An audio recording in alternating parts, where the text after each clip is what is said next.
अस्सलाम वालेकुम रहमतुल्लाहि व बरकातुहू। फ़लस्तीन को ज़्यादा अहमियत हम क्यों देते हैं और बैतुल मुक़द्दस के मुतालिक ख़बरों की जुस्तजू क्यों करते हैं? फ़लस्तीन के मुतालिक अहम मालूमात जिनका जानना हर मुसलमान के लिए ज़रूरी है। हज़रत इब्राहीम अलैहिस्सलाम ने फ़लस्तीन की तरफ हिजरत की थी।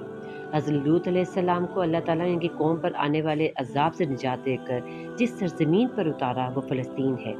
हज़रत दाऊद अलैहिस्सलाम ने फ़लस्तीन में ज़िंदगी गुजारी, यहाँ अपनी इबादत गाह बनाई। हज़रत सुलेमान अलैहिस्सलाम ने फ़लस्तीन में रहकर पूरी दुनिया में हुकूमत की।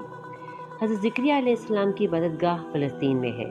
हज़रत मूसा अलैहिस्सलाम ने अपनी कौम से मुतालबा किया था कि वो इस मुक़द्दस सरज़मीन में दाखिल हो जाएं और इसे मुक़द्दस इसलिए कहा गया था कि वो शिर्क से पाक थी।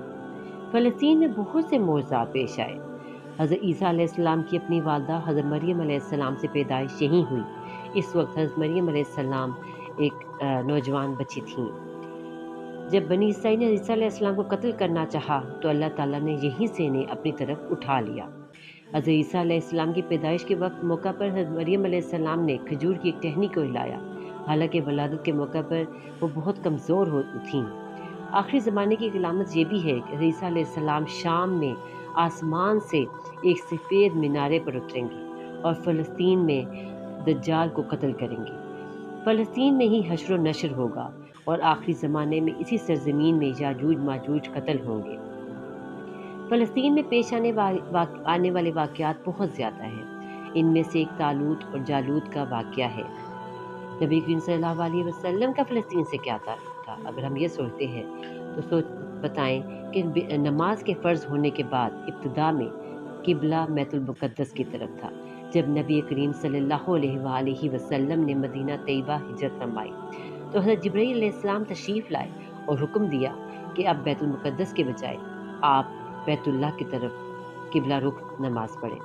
रसूलुल्लाह सल्लल्लाहु अलैहि वसल्लम को मिराज की रात में आसमानों से पहले बैतुल मुक़द्दस ले जाया गया।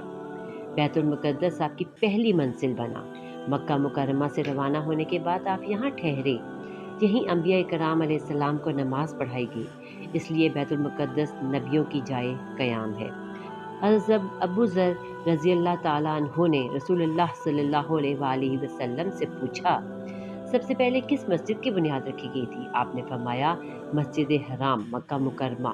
फिर पूछा इसके बाद कौन सी मस्जिद बनी? आपने फरमाया मस्जिद अक्सा। पूछा दोनों की तामीर के दरमियान कितना अरसा गुजरा? आपने फरमाया 40 साल। आज हम यहीं तक बात करते हैं। इंशाल्लाह अगली मालूमात अगली वीडियो